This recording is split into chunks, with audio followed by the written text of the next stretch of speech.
Hey, salut à tous les gars, c'est Rin, j'espère que vous allez bien, moi ça va nickel. On se retrouve aujourd'hui pour parler de Renfield que j'ai pu visionner un petit peu en avance avec le fameux Nicolas Cage. C'est parti.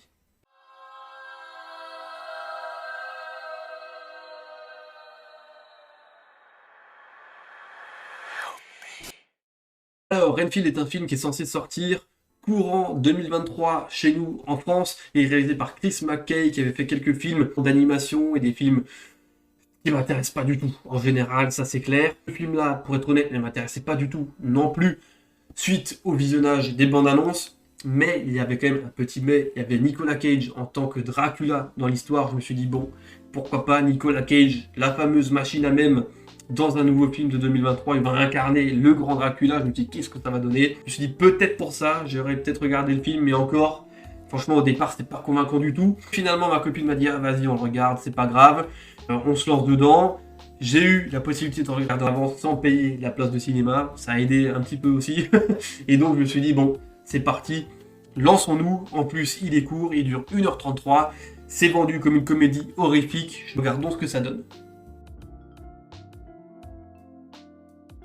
Dans ce Renfield, nous avons plein de petits personnages, mais je vais vous en citer que trois, les trois principaux. Dracula, incarné par Nicolas Cage, un Dracula qui ici évolue dans le milieu moderne, un petit année voilà, 2023 tout simplement. Donc c'est pas trop mal, l'idée de départ est plutôt correcte. Il sera du coup normalement assisté de son familier Renfield, qui sera joué par Nicolas Hoult, un acteur que moi je ne connaissais pas personnellement, mais ma copine l'avait déjà visionné dans plusieurs choses. Moi, c'est vrai que c'était première découverte pour lui. Et nous avons Aquafina, eh oui, une rappeuse pour jouer la policière gentille du film. Elle est là, et puis je vais quand même citer, allez, on va dire un autre méchant qui est entre guillemets important dans l'histoire, qui sera joué par Ben Schwartz. Il va jouer Teddy, un fils d'une famille de mafia de la Nouvelle-Orléans, qui est présent. On va dire c'est la deuxième menace de l'histoire.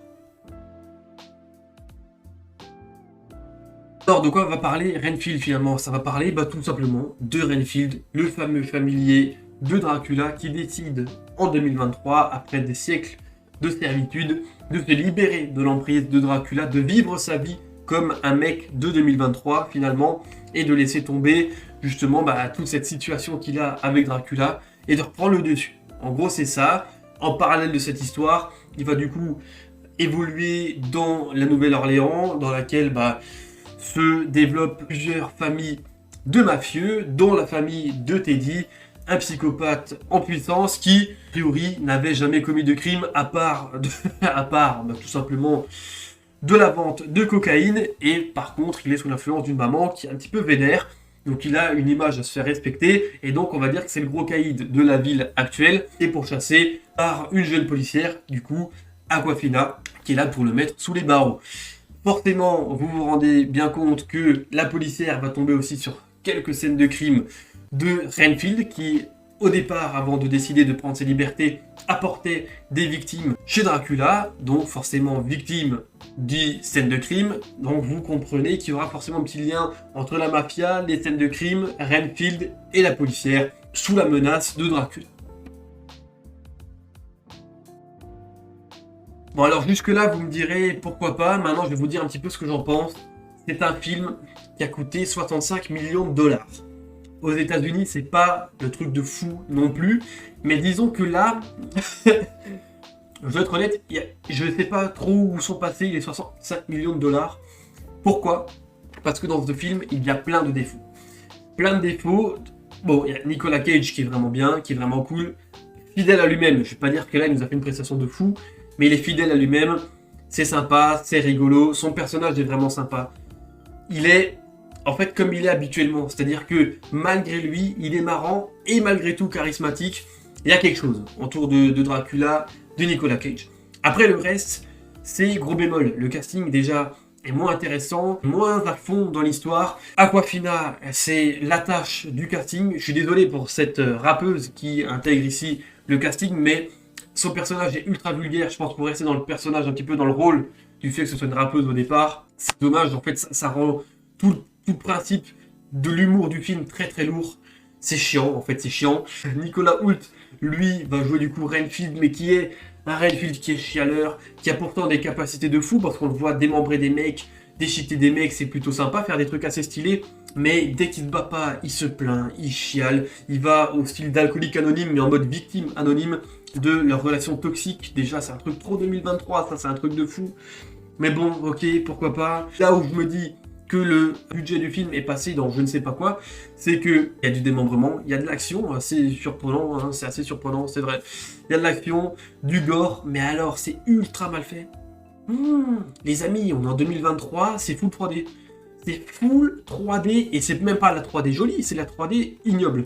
Les effusions de sang sont nazes, les bras qui se déchiquetent sont nazes. En fait, c'est trop con parce que le film se veut comédie horrifique avec de l'action, avec de la violence, mais ça rend le truc tellement ridicule. On n'y croit pas. On n'y croit pas. Même les effets sonores autour des démembrements, c'est nanar. Franchement, c'est un truc, je me suis dit, mais non, c'est pas vrai. En 2023, faire quelque chose d'aussi crade visuellement, c'est fou, il y a des scènes d'action, c'est filmé d'une certaine façon pour qu'on ne comprenne pas vraiment ce qui se passe dans la chorégraphie. Des fois, t'as l'impression que dans la scène d'action, il y a des faux raccords de dingue. Devant, il est devant, puis derrière, on comprend plus rien, c'est n'importe quoi. En plus, alors ça c'est fou, je m'en suis pas rendu compte, il y a certaines scènes où je m'en suis rendu compte pendant le visionnage, mais surtout après, quand j'ai fait quelques screens pour cette vidéo, où je me suis rendu compte que dans l'intégralité des scènes d'action, quasiment, il y a des scènes où on se rend bien compte que les gens ne tapent pas sur la gueule.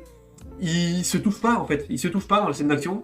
Donc ça pareil, c'est... Alors déjà, au visionnage, tu t'en rends compte, mais après, c'est encore pire. Donc là tu dis putain, mais en fait...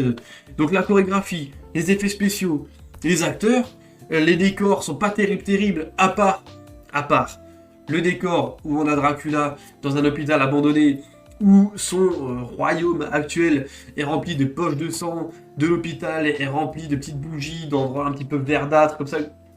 Il y a un petit peu de jeu de lumière, c'est pas trop mal. Je pense d'ailleurs que le seul point positif du film, c'est un petit peu l'éclairage.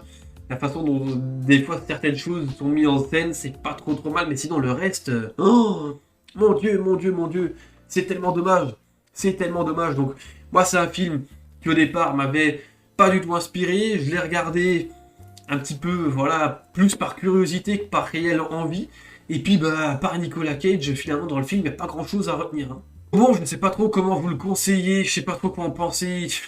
Il y a des trucs qui étaient sympas, des trucs qui étaient pas du tout sympas, il y a des trucs... C'est un film plus que moyen en fait. C'est vrai que, pour être honnête, si Nicolas Cage n'était pas là, je n'aurais jamais regardé ce film, en fait. Je pense que je ne l'aurais jamais regardé. Donc bon, les 1h30 sont quand même passées vite. Disons, je me suis pas fait chier non plus. Mais c'est disons que ce qui m'a plus amusé dans ce truc-là, c'est de me rendre compte de tous les défauts directement au premier visionnage, quoi. C'est surtout ça qui m'a vraiment amusé pendant le film, pour être honnête. Donc voilà, je sais pas si vous voulez regarder par curiosité, allez-y. Nicolas Cage est bien. Une fameuse machine à mème en pleine action, ça c'est clair. Lui, il est vraiment top. Après, franchement, le reste n'est pas foufou. Donc écoutez, j'espère que cette petite vidéo vous a plu. Je sais pas si elle va vous donner envie de découvrir le film. Je suis pas certain. J'ai peut-être été un peu méchant sur certains trucs. Mais globalement, c'est pas glorieux. Donc écoutez, je vais vous laisser là. Je vous souhaite à tous un très bon visionnage. Merci d'avoir regardé cette vidéo. Et à très vite. C'était Red, portez-vous bien. Ciao, ciao.